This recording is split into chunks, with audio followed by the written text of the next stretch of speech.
Hi, welcome to my presentation on teaching young people. Throughout this presentation, I'll be looking at what students dislike about school and what they do like, with a particular focus on adolescents between the ages of 10 and 15.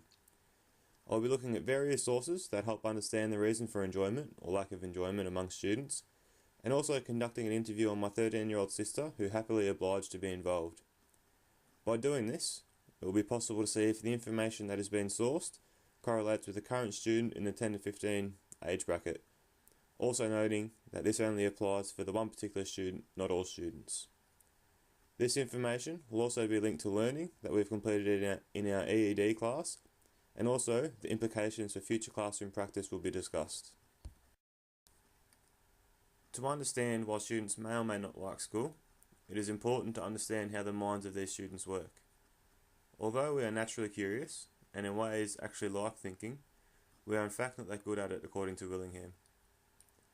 Thinking takes effort, and people are quite quick to analyse whether or not a problem will require more effort than they are willing to give.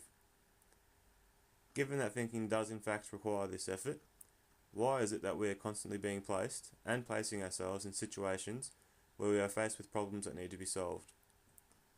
Once again, according to Willingham, this is due to the amount of satisfaction or fulfillment we get from oneself when the problem has been solved. So knowing that there is this satisfied feeling, it is important that the work being given to the students is at the correct level, as it is quite easy to become frustrated or even bored if the work is constantly too difficult or too easy.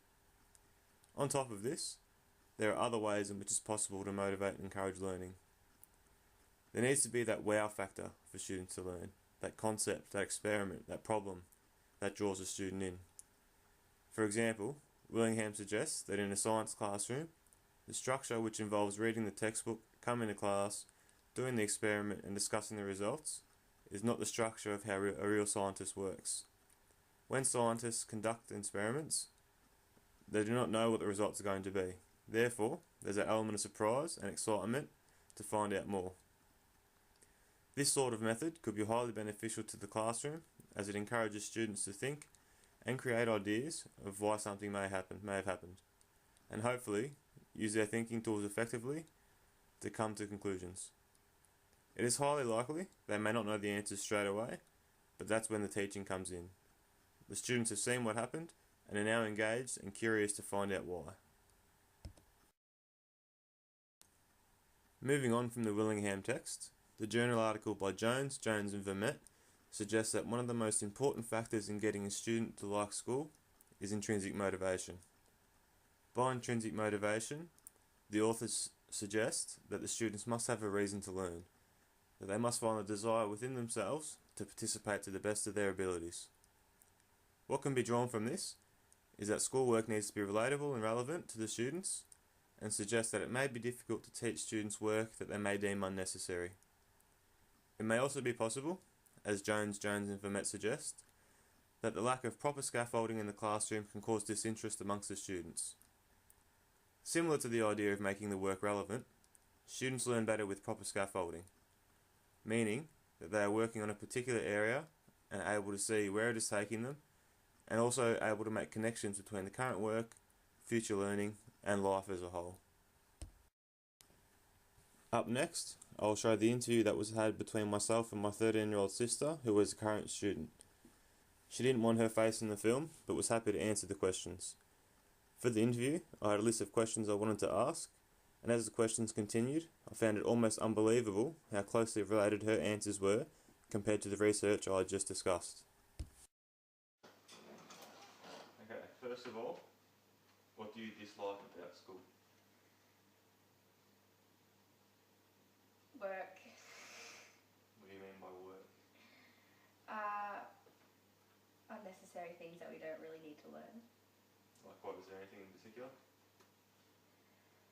I don't like science, if that's anything. Is it because you don't like it or you find it unnecessary for what you want to do? Both, really. So what sort of subjects do you enjoy doing at school? Drama, music, maths, and Italian. Is there a reason for this? Like, is there a reason you like these subjects? I I want to be a teacher that involves like performing arts, and I don't know, I just like maths. I don't know, I'm kind of like following in the footsteps of you and Robert. And Italian, because I am Italian and I want to be able to speak it fluently and go overseas and everything. So what you're saying is the subjects that you do like have some sort of relevance, some sort of meaning to you. Yeah. Whereas science doesn't really interest you because you don't feel like you're going to do anything with it. Yes, Would that be? and it's boring and hard. And it's boring and hard. So difficulty is another reason why Yes. you don't enjoy it. Okay. For people 10 to 15-year-olds, so sort of your age, why would they not like school? For the exact same reason, really, because they think that in the future, the things they learn at school aren't really relevant to what they're going to actually do. So the big thing here is relevance. So the teacher has to make the work relevant. Yes. Yes? Okay, good. It would be great. If the work, for example, you think it's not relevant, what can the teacher do to make it more relevant to you? So for science, for example, you don't think it's relevant for what you're going to do in the future. How can the teacher make the class and the exercises more interesting for you to want to participate better? Well, normally the teacher just makes us write stuff down without us really interacting with anything. Normally I get hooked on things and get interested in things if they're interactive. Otherwise, I'm not really interested. So in other words, you want some more hands-on work in science. Yes. Theory stuff's just boring. Yes.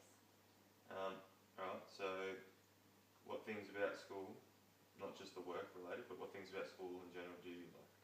I like seeing all my friends there and being put in classes with my friends. It's good having them around, and it makes school actually less boring. So Do you think it's a good or bad thing to have friends in a classroom environment? I reckon it's good because me and my friends always pair up to do the work together.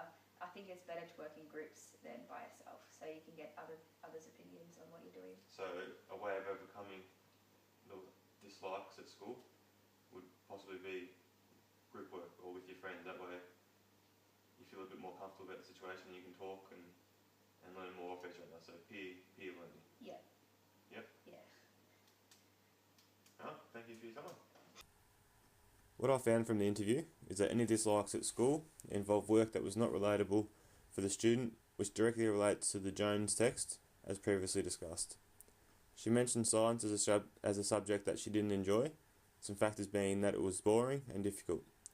This once again relates to the Willingham text, where he suggests that students can quickly become disengaged if the work is too difficult or too easy. So in this case, it is important to help each individual to the best of their ability. It showed in the areas of school that she did enjoy, those being drama, music, maths and Italian, that there are other relatable and motivating factors behind those subjects. This further emphasises the point that a student becomes more engaged when working on things that they find important to themselves. Something else I noticed was her mention of working with her friends or peer learning. My sister believes that peer learning is highly beneficial, especially in subjects where there is less interest, as they are able to bring opinions and help each other if they are in fact struggling or disinterested. This is backed up in an article in the Journal of Adolescent Health that states that peer relationships are found to be the most common and best form of support throughout these transition stages in school years.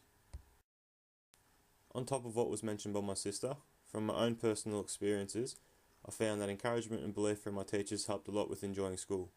I went from being a straight A student in year 7 and 8 to an average C student in year 9, after a teacher said I was a typical male student, and unfortunately, I believed her. All that's been discussed today has been covered throughout our EED class, where we formed a brief wiki post on the topic. Most discussions and posts shared similar trends where work needs to be relatable for students and set at appropriate levels to gain engagement. This is pivotal for future practice, as I will ensure to conduct experiments in science, bringing that wow factor. I will do hands-on maths by going outside, making measurements, showing angles, and most importantly, I will encourage and challenge my students to be the best that they can be. Thanks for listening.